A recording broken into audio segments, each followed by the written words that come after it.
Say you're a single operator, you're in the field, you have your phone, you should be able to instantly respond to a lead coming in on your phone. Google moves towards AI.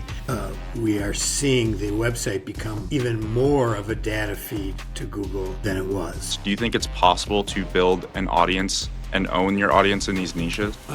Well, I do think. Welcome to episode 9 of Expanding Local. Today I'm here with Mike Blumenthal. He is the co-founder and analyst at Near Media. He has been in the space since 1995 and has been focused on local search since Google Maps was released in 2004. There's a million other things that I could go over in the introduction, but I think I'd much rather hear it from you. Mike, thanks for coming here, and could you give a brief introduction?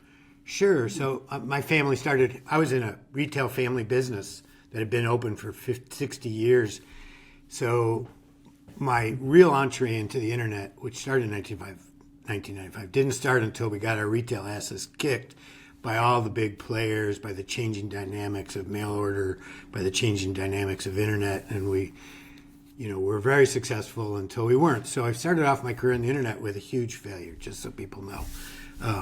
Subsequent to that, I got really engaged with local, and through that, met some wonderful people, both through my blog and then through Local U, which I helped co-found, and then through Gather Up, which I helped co-found, which was a review management product.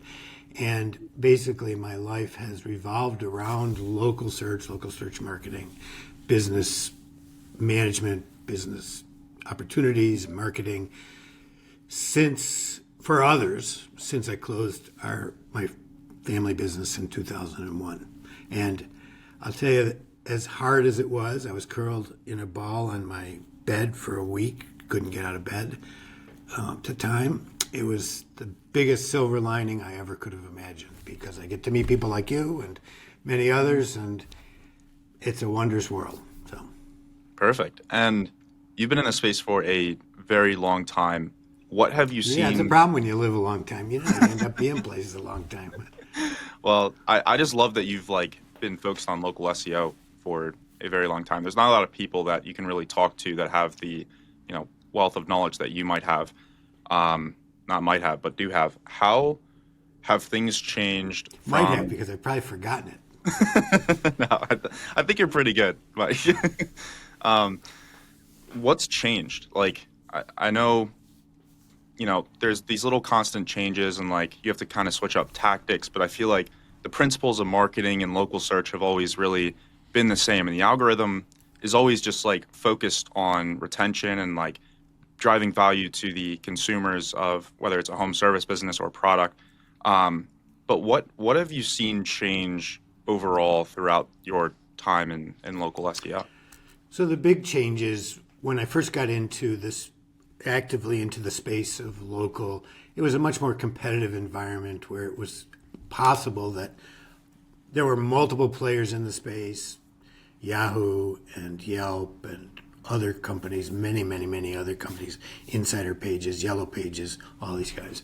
And it was interesting to me to watch Google's sort of battle, and the mapping companies who are also potentially going into this space. And so one of the big changes was Google merged local and maps, and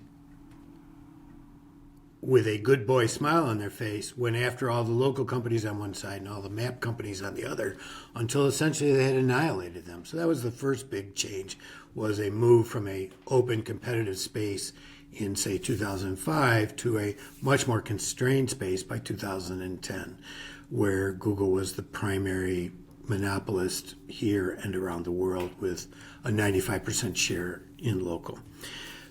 And then it became sort of answering to the Google algorithm to a large extent. And we saw the evolution of Google to be more visual, with more, the application of early AI to imagery, the increasing use of video. We saw the increasing monetization of local, where they started putting the ability to book and to reserve and to order things right in local. So that was the next big shift that happened from, say, 2010 on to right now, where the big focus is on products, integrating products into local as part of this transactional world. And then the big shift we're seeing now is and throughout that we saw this diminishing of value of your website, in the sense that not that it wasn't still important and isn't still important, it still is, but diminished in terms of visits. This decline in visits to your website has been going on for the last 10 years. In local, it hasn't mattered so much, that you don't get as many people to your website, because you can still convert them from Google. So that's been a big shift. But now the other shift that's happening is, as Google moves towards AI, we are seeing the website become even more of a data feed to Google than it was. And so the shift to AI is the current sort of ongoing big shift that we're seeing. And in that, there's, for the first time, I think in a long time, there's a chance that the space may open up again, and the monopolists that we've known to all come and love, and those are air quotes for those that are listening to this podcast and not watching me, love, there's some chance that power will be diminished over the next 5 years, and I'm optimistic about that. I think that's a good thing for businesses. And so how do home service businesses set themselves up if a player like Google becomes the much less dominant that they have been for the past 10 years? Well, I think the real question is, how do you set yourself up now to not be crushed by Google? And I think if you do that, you will be well positioned for what's coming. I think that as much as the website has diminished in traffic, it has increased in its import to all these companies because it's feeding data to them. So I think you need a great website that talks about who you are, your brand, what you do, and where you do it clearly, with each product or service, product and service, I guess in home service would be a service, having an own dedicated page so that you can explain that. So that's very clear. I think you need to think in terms of great imagery. Google has for the last 5 years, has focused on great imagery, and my research has indicated that people convert, that great imagery helps you on Google, but it also helps people convert when they do make it to your website. And great imagery now is multimedia. It's great stills and it's great video. And as you're seeing today with this Riverside, the tools to produce great video are present and quite competent.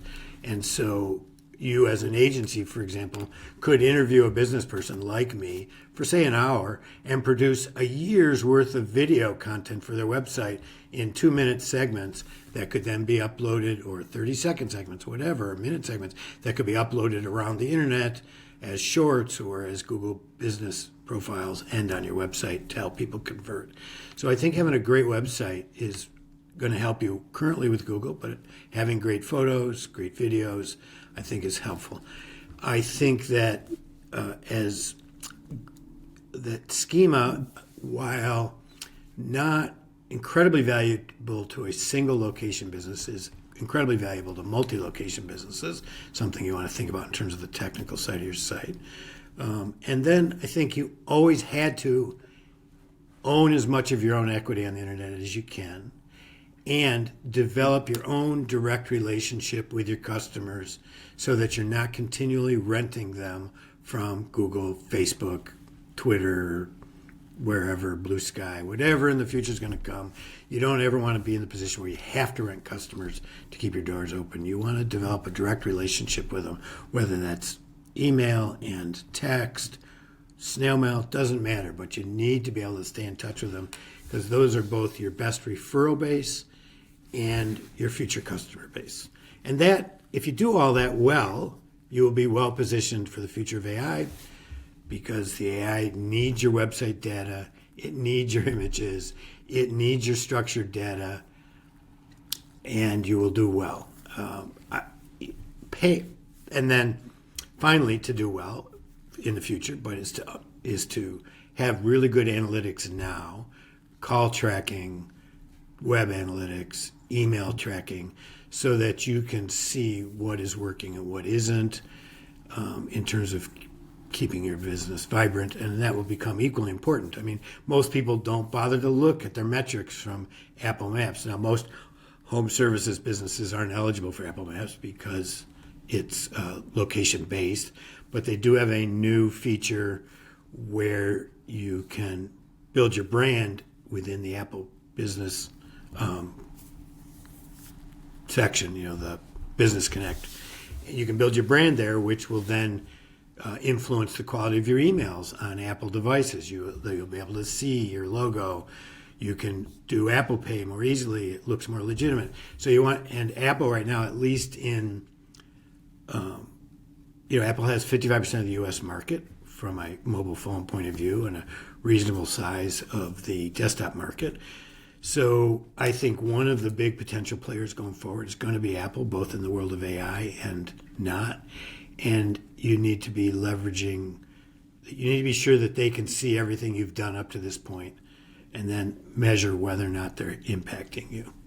Perfect. And you mentioned how these home service businesses should be owning their own audience.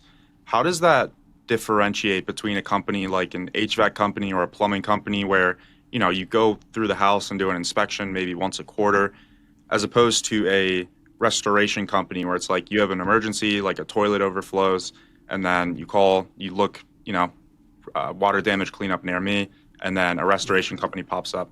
Do you think that's ever going to change where you just have to dominate in the search results? Do you think it's possible to build an audience and own your audience in these niches? Well, I do think that referrals still happen by word of mouth. I mean, I'm a big, I built a review company. I've been involved with reviews since 2008, built a review company in 2012, and feel that reviews are very important, but they're an extension of human behavior. They're not exclusive. I think that let's take the case of the restoration company. If I have a flood, I'm not going to I don't trust going to Google. I'm going to first call my brother or my sister and say, do you have any knowledge of these companies? So if that restoration company did do business with them and stayed in touch with them, sending them quarterly newsletters on some related topic or whatever, and they're front of mind, they're still going to get that referral. So the first thing every business should do is understand how customers find you, right? Now, Google is often the last touch point in their journey, even if they came by started with a referral. And Google has done a lot to convince people that they are the only touch point, right? I mean, Google loves showing analytics that user A converted or whatever. But you have to realize that customer journeys are very complicated. We do a lot of consumer behavior research at Near Media, and consumer behavior is not linear like that. They don't go to Google, find you, and come to your business. They go to their sister. The sister says, gee, check out this company.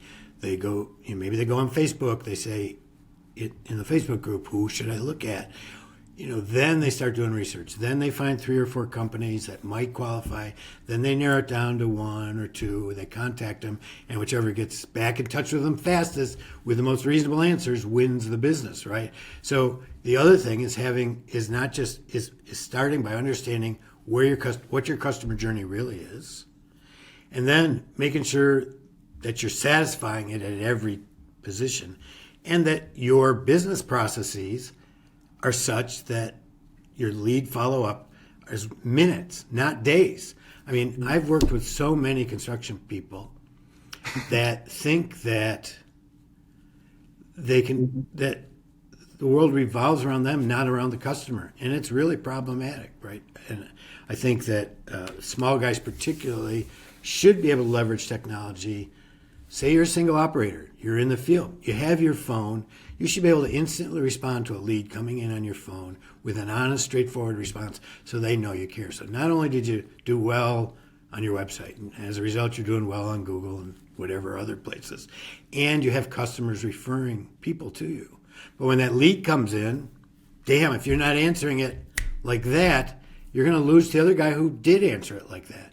So it's a combination of great marketing, measuring and understanding your customer journeys, and then executing. In terms of understanding customer journey, you really should survey new customers once a year.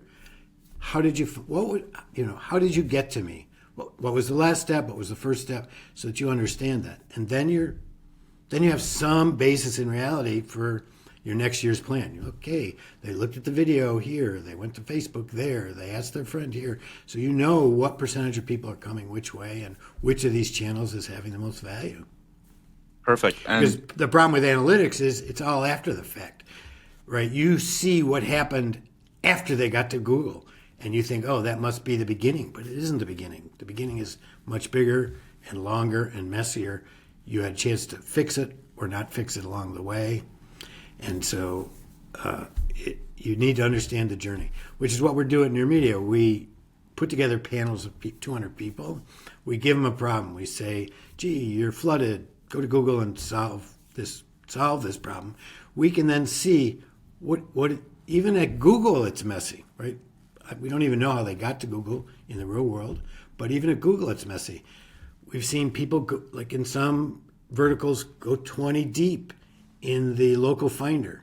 In other verticals, we see them dig into the maps to find people that are close. In other verticals, we see them ignore local and go to the organic because they're looking for more gravitas, whatever. In some, we see them focus very heavily on ads. So the other final point of this long diatribe, for which I apologize, no, it's good. is understanding your vertical, which most people don't. And In other so words, behavior in your vertical. you talked about consumer behavior. Have you seen any changes with that recently in terms of how people are finding businesses and the level of trust they give to Google? Hard question to answer. We've only been doing direct consumer research for about a year and a half, where we put together these panels, videotape them, listen to them, catalog it. So we don't have a great, like I said, most people look at Google Analytics after the fact. We don't have a great repository of information, how they behaved before. But we do see some things common and some things unique based on vertical. People still trust reviews. They still very regularly look at review ratings and quantity. That's still very important. There's some indication that people are trusting them a little bit less, but it's still pretty important to them. But beyond that, it's very vertical dependent, what they find valuable. For example, in healthcare, once they want the best, so they'll go through a local finder looking for the top 3 or 4. They'll go 20 deep. They'll pick 3 out. They'll go to the website then, and they'll look at the pictures on the website to see if they're in my tribe, right? If it's a woman, they'll be looking for women doctors. If it's a white male, they'll be looking for white male doctors. And if it's a black person, they'll be looking for black people, et cetera, et cetera. So they look at the pictures. I was watching one consumer come to a site, and it was this classic doctor picture with the 2 tall doctors in the middle and all the staff sort of behind him, and all the staff were women and behind him, and they said, oh, I would never go here because it looks like 2 white pricky males, right? Whatever. So think through who your audience is, know who your audience is, know how they behave in your vertical. But trust is different in different verticals. Like I said, some places some verticals it's location. We do still see, like in hotels and restaurants, healthcare, websites are still critically important to help finalize the decision. Less so in things like storage. We recently finished a kitchen renovation research in Europe. Now, Europeans behave differently than Americans, so I don't know how much of it applies here. Europeans, for example, 50% of them read reviews. In the United States, 20% of them read reviews. The others of them look at reviews as a proxy for quality, and very few of them read them. Those that do read them, they look to see if owners are responding. They look to see what the worst ones are. They look to see how recent they are. Different people have different sort of ways of navigating them. But again, only 20% are reading them. Perfect. And so you're talking about reviews, and I feel like home service business owners, when they listen to that, they're thinking about, reviews on their Google business profile, maybe Yelp, maybe Facebook. Can you go into how just mentions of your business on social media can have an influence on your knowledge graph, and then as a result of that, your actual ranking? So there's two different questions from my point of view, but let's talk about mentions. So let's talk about it in the context of brand, right? So in local, David Mim, Mary Bowling, Will Scott, years ago put together some of the first research on the Google ranking algorithm. And at the time, it was quite clear that Google was using brand as a ranking algorithm, as a part of the ranking algorithm. We could see if you had enough people search for your brand on Google that you would get a direct pin on the base layer of the map, for example. In the local business profile, they had a page called Web References. And when we explored what those web references were in relationship to the business, we would often see brand mentions without links at media sites. So brand has always been an element of the ranking algorithm. We just couldn't figure out how to measure it, right? We couldn't figure out how to determine what component of the ranking algorithm was. We knew that mentions, brand mentions, would be associated with your local entity, but we just didn't understand if it was the page that brand mention was on, or whether it was the frequency, or whether it was these brand searches, those sorts of things.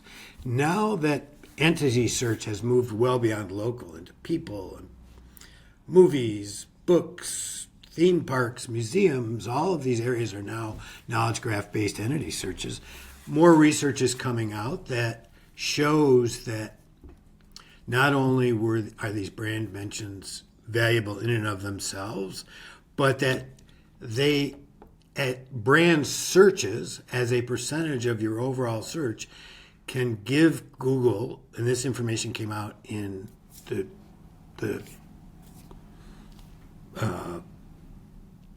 leak of search ranking factors, that brand searches as a percentage of total searches compared to your competitors will drive the visibility of your listing up.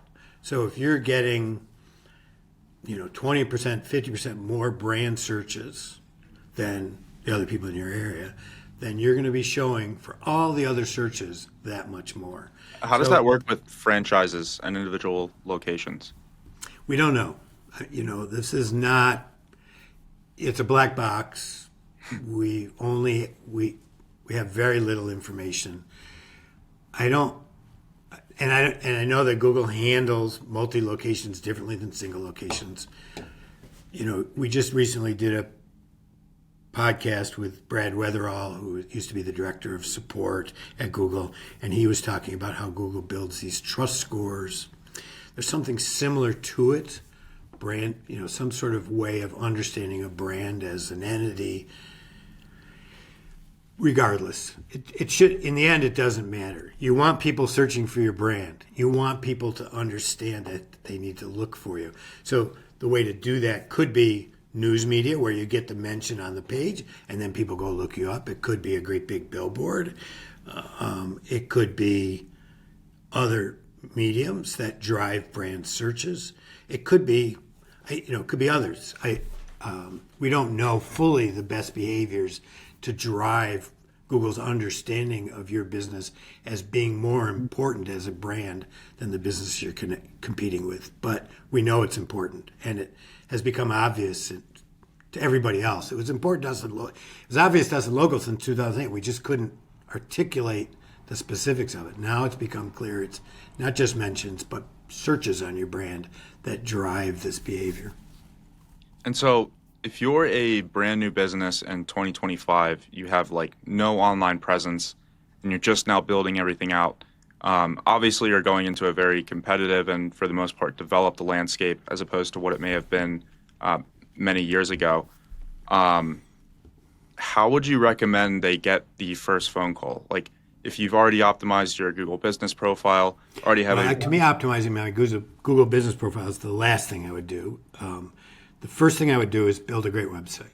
Invest in a multi-page website, 6, 7, 8, 10 pages. I don't think a single page site's enough. If it's all you can afford, that's something else. I would build a great website. I would then reach out to everybody in my Rolodex for referrals and develop a relationship with the people in my Rolodex who know my work so that I'm building out real world contacts. I would then go to the newspaper, get an article on your business. So sort of in that order, right? Website, get some quotes from previous people that you've done work for, put them on your website, go to the press, get that announced so that this is out there, so that that you know that people know about you and might start searching for you, and the newspaper knows about you. So you're building a presence that's visible offline and online.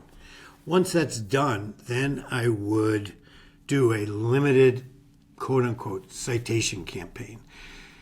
Citations are kind of weird because in local, when David Mim came up with the name Citation in 2007 or something, based on research that I had done, he was looking for the words on my blog, which was web reference. He couldn't get a hold of me. He was publishing. He published it anyways. They became citations as opposed to web references. And citations became structured citations at all of these competing directories of the time. And they've stayed that way to some extent. But a citation, which I will now refer to as a sort of structured listing at Yelp or the Better Business Bureau, Facebook, I would go out and get those citations, again, before I do my Google business thing. So I do the Better Business Bureau, which we know Google looks at to make in your industry. I would do the local chamber. I would do Facebook, Yelp, and other directories that show up in typical branded and keyword searches in your industry. So search for some competitors, see which directories show up, get listed there. Search for some keywords in your market, see which directories show up on the first 2 pages, get listed there. I wouldn't do any more than that, and I wouldn't ever subscribe to a citation plan. You know, if you'd want somebody to do it for you, hire Whitespark. They'll do it for you one and done. It's $269, whatever. So all of that to be done before your Google listing. And the reason for that is that, and that could be 3 months or 6 months. And the reason for that is that Google has lost trust in, or maybe never had trust in, surface area businesses. They're making initial verification and very difficult. And they use your website and the age of your website. They use the Better Business Bureau. They use these mentions around the web and in that newspaper article as proof of your existence. They don't believe you that just because you say it exists. If you do that and you go ahead and create it first, you're going to be in the sandbox for 6 months anyways. Nobody's going to see you, right? They don't trust you enough to show you. So, and you're not relevant enough to be shown because there's no external resources. So I wouldn't even bother trying to verify it until you've done this other work. Verify, be ready to do video verification, which means you have to be able to show a truck with a sign on it, marketing materials, a computer with your CMS on it, all that sort of stuff. So all that should be in place. So when you do video verification, you can show all that stuff to Google. So it's not this aggravating bunch of horsepucky that I see all the time in the Google business forums where poor businesses are spending endless hours attempting to get verified, right? It'll make it much easier if you do all the other stuff first, which you have to do anyways. It's like, why? Just because Google is ultimately going to be your best resource, it isn't going to be your best resource first. It's going to be a very low value resource. So build out the other resources first, then do Google. Maybe I've talked too long, but does that answer your Not at question all. from my point of view? Yeah, and going off of that, I have 3 clients who are in the exact same industry, exact same franchise, and they launched at different times. For 2 of them, we built out citations before before launch, before the GBP was created, anything. For one of the other ones, we didn't build out citations yet. And the 2 that we built out citations for, they didn't have to do any video verification on their Google business profile. Right. Is that the reason for that? Because that's what I suspect. I mean, the reason is that there is a trust score. Again, we talked about this in the podcast that near media. Google has a trust score for business. That trust score comes from, in the case of a franchise, from the brand assigned some, but it also comes from these other signals, right?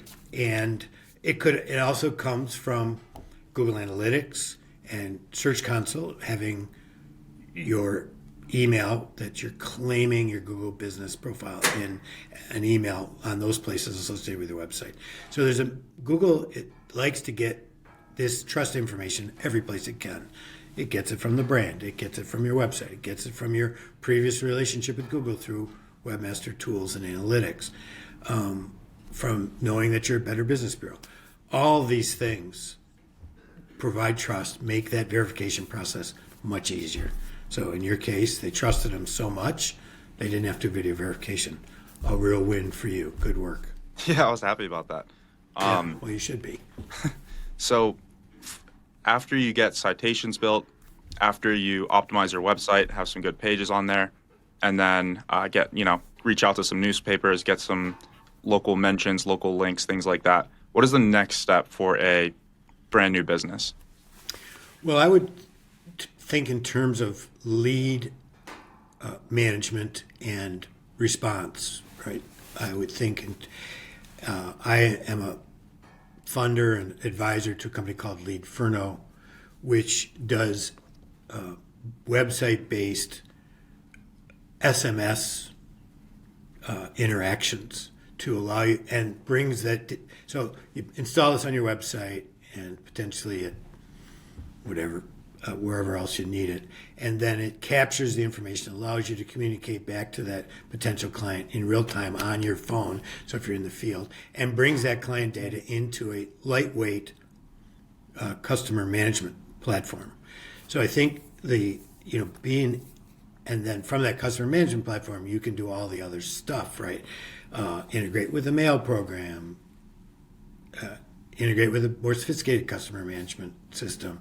But you need a way to capture these leads, respond to them quickly so you get the business, and to keep track of that information, email address, SMS number, going forward so that you can retain a relationship. So I think that's foundational, as is call tracking. I think call tracking shouldn't be optional anymore. I think if you have a mobile number, you should, or you could buy a number from Number Barn and make it virtual, make that your forward-facing number, and it forwards everything to your phone.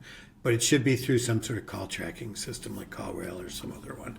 So processes and tracking should be next, and the processing needs to be able to capture critical client information so you can get back in touch with them in the future and respond to them immediately now. So big fan of Leadferno. I think Aaron Weike, really smart guy, does a great job in terms of managing leads quickly, and then analytics and call tracking.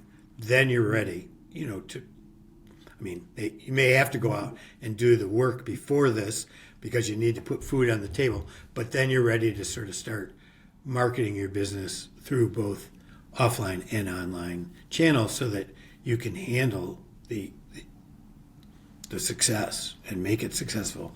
And remembering that making it successful means it's got to be a customer journey that's fun for them. They got to look at you and say, oh, you look like you're a good company to do business with. Then when they interact with you, it's got to be easy. And then when you do the job, you communicate with them. You say you're going to be there at 8:30, get there at 8:30. And if you don't, then text them that you're going to be late, right? And then bill them what you said you're going to bill them. I just went through a home renovation project, and the whole first year was a nightmare until I fired the company and hired a different company. And it took me 6 months after I fired the first company to hire a second one. And the first, it was a total nightmare. And it doesn't have to be, you don't have to be alienating me, to get my business, to do business, to make money, right? So analytics, process, then you're ready to do. Perfect. And so one of the things that I like to do with my clients is look up a bunch of people also ask questions for their industry, and then hop on a call like this, Riverside, and then just ask those questions to them, get their answers. And then we use the transcript of that video to publish them as blog posts, Would you say that's the right way to go about adding video content to your website? Do you think they should be embedded on pages, or how would you go about that?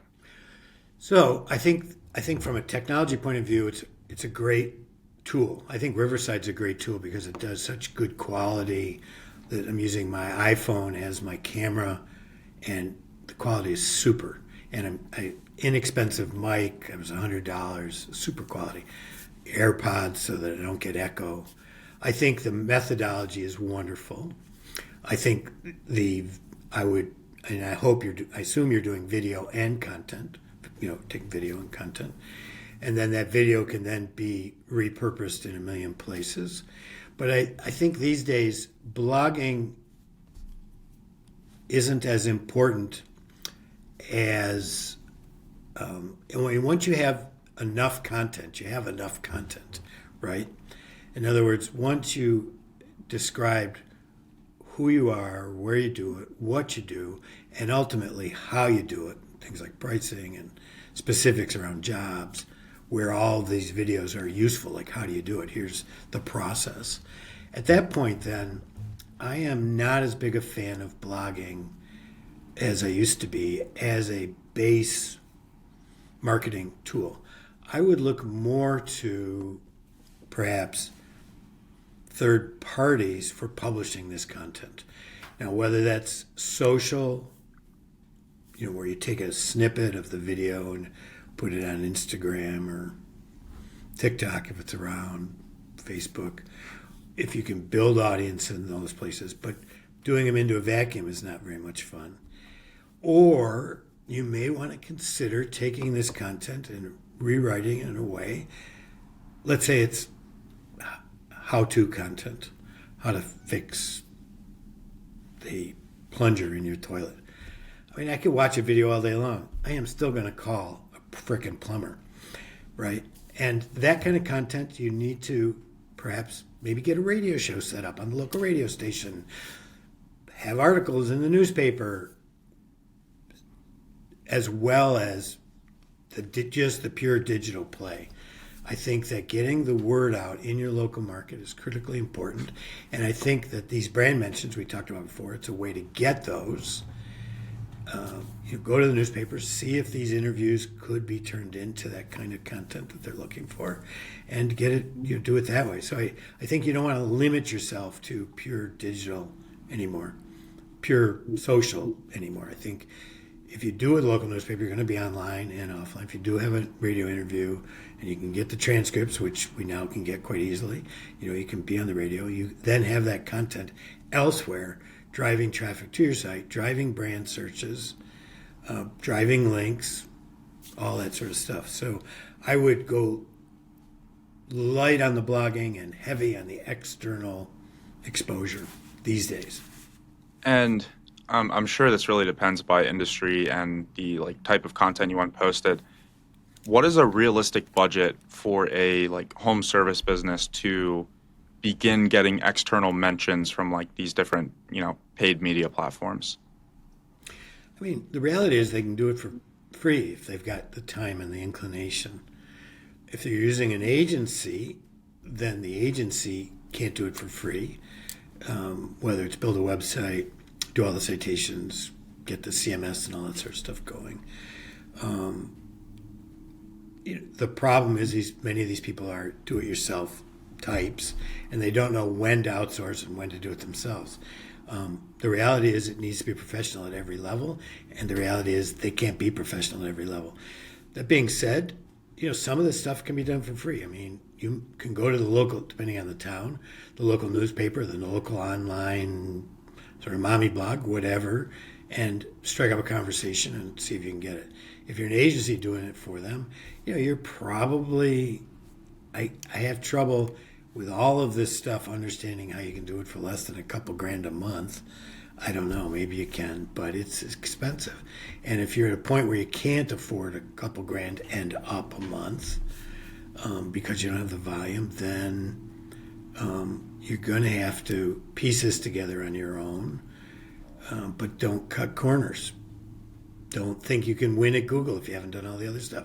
Don't think you can cheat at Google and without understanding the rules, you're going to get suspended, right? So there's all these issues that stand in the way of success. But you could, for example, get by with a single page website. I've been playing, and we interviewed the creator of this, soloist.ai. It's a single page website that you can buy a domain for and point to it. And I've used it for I do some pro bono work for some local businesses, and it's adequate, right? So some of these areas you can cut expenses now with the idea that you can do a better job later so that you can get going. But if they're doing it, if they're going to have to outsource it, what do you charge for all this? Is there really a better question than asking me what I think they should be paying? Yeah, well, we do full service. It's pretty much like $3,500 to $4,500 a month. Right. So yeah, and that's reasonable given how much all the things I just described. I don't know how many of them you do, but given how much work there is, that's a reasonable thing. And it's a while before they can get to that, right? I do have an open email, mike@blumenthals.com or mblumenthal@nearmedia.co. If you do have somebody just getting started and they can't afford your $4,500 and they want, they have a couple specific questions, reach out to me. I'm glad to answer them. And then if I can remember, I'll refer them to you when they get big enough. Awesome. Well, hopefully you remember me. Awesome. So when it comes to backlinks, what kind of links should people be prioritizing for home service? I don't think you should be prioritizing backlinks. Is that extreme position? I think that if you in local, it depends on the market. Firstly, it depends on the market, right? Some markets are just not very competitive, and if you got a backlink from your local chamber and maybe a backlink from that newspaper article, you're ahead of the game in some sense. And then if you have an ongoing way of producing content externally for the mommy blog, for the newspaper, for the radio station, you're going to get your fair share of backlinks organically that are going to be more important and more valuable than any backlink you can buy. Now, if you are focused on backlinks, I would focus on organic backlinks, right? Supporting a not-for-profit and making sure that the donation that you're already giving to them results in a backlink. Those kinds of things. I would say local backlinks, industry-relevant backlinks, content-relevant backlinks. But I think that we have this problem in marketing, most marketers, where we tend to look for the silver bullet that ends up putting the cart before the horse. Let's get reviews rather than let's take good care of our customers so that they give us good reviews. We talk about getting backlinks instead of generating great content that people want to link to or relationships that people want to link for. And I think you need to understand that everything you do offline needs to be translated online. So if you have a relationship with the local plumbing outlet, ask them if they wouldn't mention your site. If you have a relationship, so that's a relationship link with a relevant local site. Plumbing supplies, linking to the plumber, those kinds of things. Maybe the city has a link for your license. Chamber of Commerce has a link in your category. Those kinds of links that are a combination of local, perhaps industry, but are maybe built through relationships. You're at a chamber meeting, you're introducing yourself. If people have a site where you could donate, say $100 to Warm Hearts of Olean, which gives sneakers to kids, and for $100 they'd put a link to you on your website. Hey, why not? Why not do that? But that comes from this relationship and then Google sees it as an organic relationship, and it's not link building, it's relationship building, right? Yeah. And it's putting that link in front of people who go to the Warm Hearts website, who then see that you support it, and then when they need your plumbing services, might think of you. So it has multiple values that go way beyond getting a link on a plumbing blog in Ukraine or wherever. How important do you think it is to take up various spots as a home service business on the SERP page? Because I know there's been a lot of change. I'm sure you would agree that the SERP page is changing where it has the AI overview, and there's people also ask, then there's like social media mentioned, and there's also videos, like forums, there's a million different things, and then you finally can get to organic. I feel like has less impacted home service businesses, but I don't see that really changing because Google makes money on the SERP page. How important is it to take those spots? Do you think those spots convert into leads? What's your thoughts there? What we've seen in our consumer behavior research is it varies tremendously by vertical. I mean, local isn't a thing, it's a collection of verticals. And I haven't done a home services research project, so I can't tell you explicitly whether it's worth doing or not doing any given thing. I mean, we saw this. Tell you a story just so I can explain how complicated it can get. So we were doing research in employment law for a large 25 location employment lawyer, and people in employment law typically weren't concerned with location as much. They wanted somebody in their area. They were looking first and foremost for gravitas, for seriousness, years in business, and then secondarily for quality, review stars. And so they would frequently they would do the query, they would then say, oh, I don't read reviews. Typically, I don't read ads typically. They would scroll down to local. Sometimes they go in local pack, maybe 30-40% of the time, looking for reviews. But then they frequently, 55% of the time, go into organic.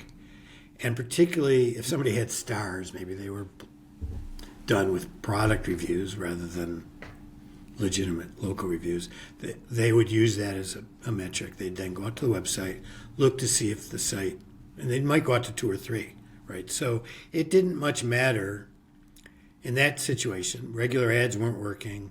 Local pack wasn't working as well as organic, and they would comb through organic. They'd pick 2 or 3, and they'd pick one based on the visit to the website. When Google added in local service ads to the top of this, which happened about a third of the queries, user behavior changed dramatically.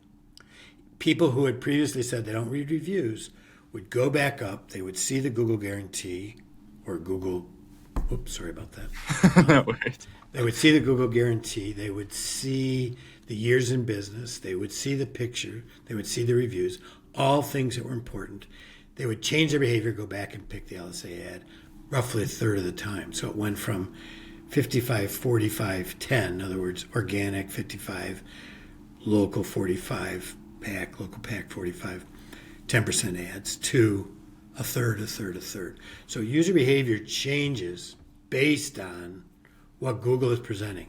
And if you think Google doesn't know this, they know it. Because clearly, and which is why knowing your vertical is critical. In other words, doing a range of these searches, having consumers do these searches, because you never know what crazy cockamamie way they're going to search for stuff.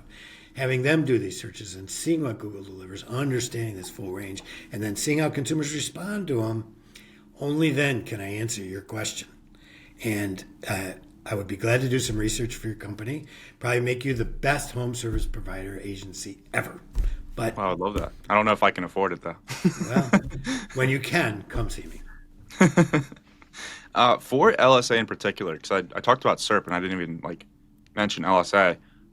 Do you think, or maybe not do you think, because I know you have data on this, is local services ads are consumers becoming smarter and kind of understanding that LSA is an ad, or have they always known it was an ad? I really like the way LSA works, where you're at the very top of the page, you have that green badge, it shows your reviews. It looks very trustworthy, but I know consumers are just tired of ads. Are you seeing any shift happening there with LSA? Well, Google doesn't note them very well, right? Their annotation that it's an ad is not very obvious in many of the local service ad situations. And users do trust Google, they trust reviews, and they trust the Google guarantee. I did an interview with a consumer who was defrauded by an air duct cleaner in Florida. And he was in a rush, and he chose a fraudulent local service ad because it was Google guaranteed. He realized when the guy came to his house that, things weren't going well. The guy got fleeced out of $600. Went to the police, and the police said, "Oh, it's Google guaranteed. What are you worried about?" This is what the policeman said after this poor consumer had been hijacked for $600 for a $90 job. So the answer is, and this guy thought he knew better, right? But that's both. There's two sides to that story. One is that there's a fair bit of fraud in home services, but Google's presentation is very compelling, and it does overcome. We saw it in legal. We saw it in this anecdotal story. It does, because of the guarantee, the reviews, the pictures, all that stuff. It does overcome. It meets the basic needs of what people are looking for. In that sense, it's a very powerful ad unit. And if you can afford it, if the numbers work out on the cost versus the value of the leads, I'd say it's a must-do. But Perfect. And then compared to local services ads, that one sponsored Google business profile post that's at the very top that it's like sneaks in there. Have you seen that perform better than? No, very poorly, actually. We have not seen it perform very well. I don't know. What are you seeing? Now, again, I'm not directly in your vertical. Like I said, love to do some research. But we have not seen that ad perform well. For real estate, we have. Okay. And this is just, if you're running ads on Google Ad and Connect your Google Business Profile, real estate's one we've seen it work super well for. Probably not enough data to talk on any other home service industries, but Right. From my perspective, I almost get caught by it a lot if I'm looking for a business near me. It's a very sneaky little spot. Very sneaky. I think to some extent it may be vertical dependent as well. Like what we saw in storage, for example, people were only concerned with two things: price and proximity. And so they would go into the map at the top and they would jigger the map so rank became irrelevant, right? Till they saw three or four, they'd look at them, and if one of them had a special, whether it was an ad or not, didn't matter, they would pick it, right?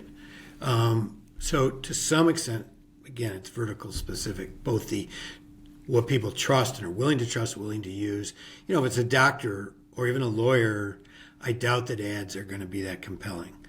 In the home service, in the kitchen reconstruction, we saw some indication in Europe that people said, oh, they have enough money to advertise, that must add to their legitimacy. But again, you can't take any of the research you read out on the great internet that's general or vertical and apply it to some other vertical. Behaviors vary because human needs vary by vertical. Perfect. You talked about proximity. Can you go into how important proximity is, and also if you think that's going to change? Because right now I feel like it's almost a little ridiculous how much that plays into a ranking, role. Right. So this started with the Venice update in 2012, where Google started localizing organic websites very aggressively against national websites. And then in 2013 with what was called the Pigeon update, where they dramatically narrowed the radius in which a query was made.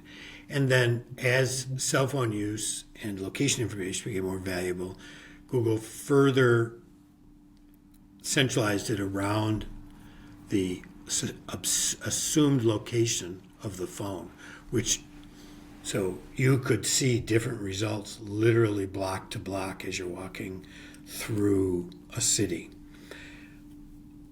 The current algorithm is brittle in that sense, in that it looks at the competition. It looks at the geography, and proximity is sort of a leading factor. If there's enough competition within this radius, it's going to show you results. If it takes this radius to show you results, it'll expand the viewport for that. So to some extent, it depends on how competitive your niche is.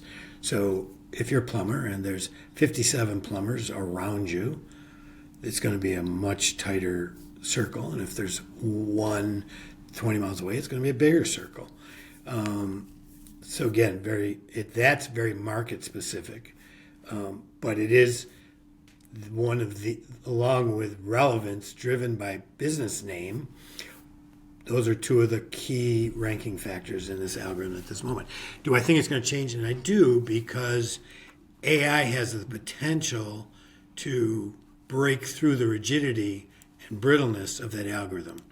So you might say, show me to an AI that has a good understanding of both the local entities and of the reviews and of what's said around the web and of things that these businesses do from their website. You say to the AI, show me the plumbers that specialize in X within a 30-mile radius of my home that are available on weekends. That's a complicated query, but that's not a query that we would make that query if we could, right? AI portends or hints at the ability to make those kind of complicated queries. If that happens, then this brittleness of proximity and relevance changes. And so how do you send those signals to Google properly that you do X and Y location? How do you make sure you're training? And so like on the website, I mean, you can do some of it in GBP, but the bulk of it is your website. so on your website, how do you like word things? How do you make sure that you're kind of sending that signal the right way? Is there any specific? Well, one is don't get greedy, right? You can't service the world. You can't service 10,000 locations. Google has their service area algorithm thinks you're only good out to about 2 hours from your location. So don't get greedy. Be honest. If you are working in an area, and then, I mean, I would create location-based pages that you and on those pages you could use a product like GatherUp that allows you to filter all your reviews by where those person was located, and you could just put the reviews from those people in that area on that page. So that page would have reviews on them. It would have information about the various services, link backs to your service page, and testimonials from the people in those areas. And the page would be the product services in this area, in these or it might be in these areas, whether it's one or two. I mean, one of the things we found is that title tag length doesn't have to be 63 characters. We found success going up 120, 130, 140 characters on related locations and neighborhoods. So you could do multiple locations on a given page and just add all those to the end of that title tag. Google will pull out the ones it needs or doesn't think it really drop the ones it doesn't need. So you could have a 130 character title tag, and Google's again only going to show 63, but having them there doesn't hurt you as long as you mention it on the page. So I would have service area pages that are meaningful, who, what, where kind of things, and have testimonials, and have a system that automatically updates those testimonials because you know where your customers are. You can tag them in GatherUp, and they'll flow to that page automatically. Perfect. And you talked about like getting greedy, and I'd like to ask you, with location service pages, like let's say you have plumber in Portland, Oregon, you have a page for that. Would you also recommend, like for each individual service area, having like drain clearing in Portland, Oregon, and camera inspections in Portland, Oregon, things like that? I don't think so. I mean, again, it depends on the market. It depends on the budget. I think you can handle that with a good internal site architecture and good linking. I think Google can see that these services are important in this location because you've linked to them, high up on the page. I think Google's smart enough to see the context and the anchor text. So I don't think you need to. I mean, again, there's some balance here: cost, website content, having a lot of repetitive content, that sort of stuff. So I don't think you do, but again, you may find it works in some markets. Perfect. And Google obviously has launched 2 recent updates where like there's a ton of people that are freaking out, losing a bunch of site traffic. That hasn't really affected me or any of the clients I'm working with. What kind of content have you seen Google punish in the last couple of months?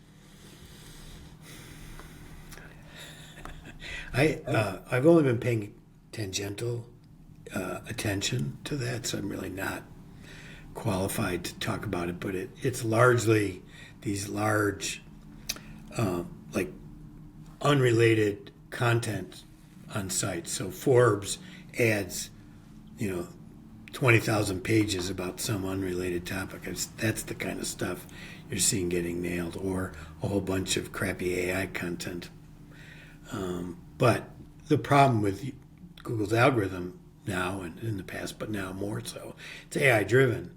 AI is only accurate within 75, 80, maybe 85, maybe 90%, which means that there's always some percentage of error whenever these algorithms are implemented. It's true in reviews, it's true in algorithm updates.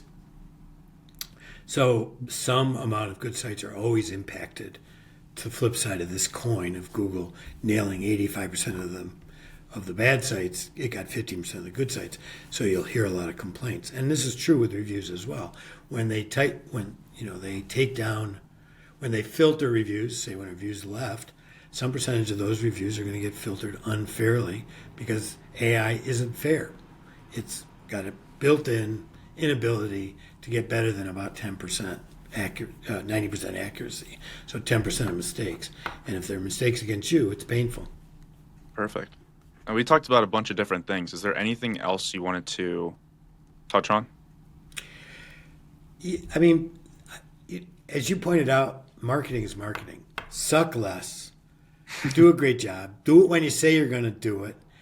And then promote the heck out of the fact that that's what you're doing. Because in your industries, that's all you got to do to be incredible, right? I mean, when I find a person like that, I hang on to them and I never let them go. I'm going to die before I let them go as a vendor to me, right? So I think that the trick to winning isn't winning the SEO battle, isn't getting the most backlinks, isn't even ranking first.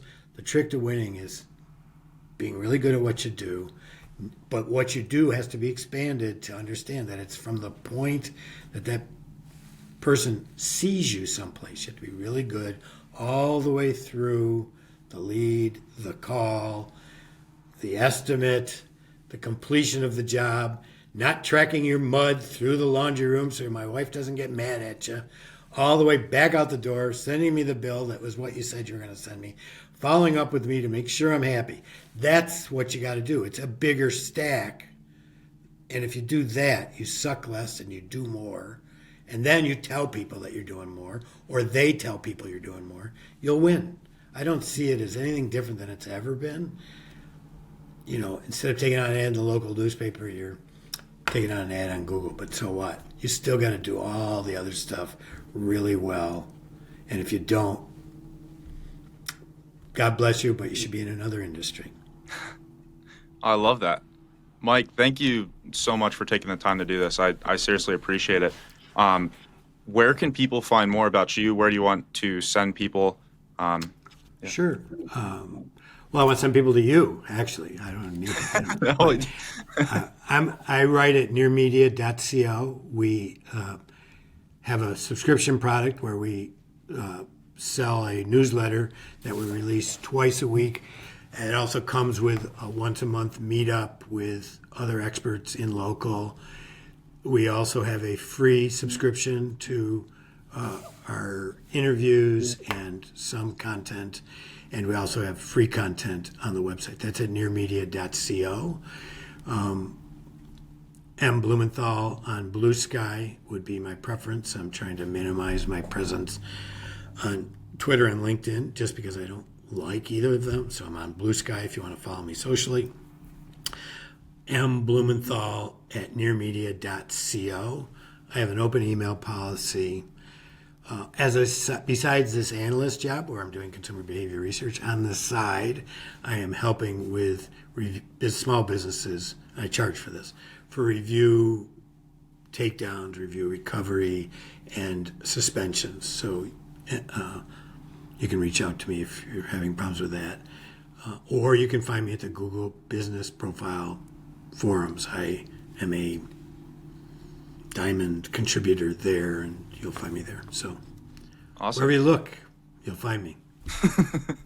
Well, I love that. Thank you so much for taking the time. I seriously. Thanks for inviting me. I appreciate it. Good luck to you.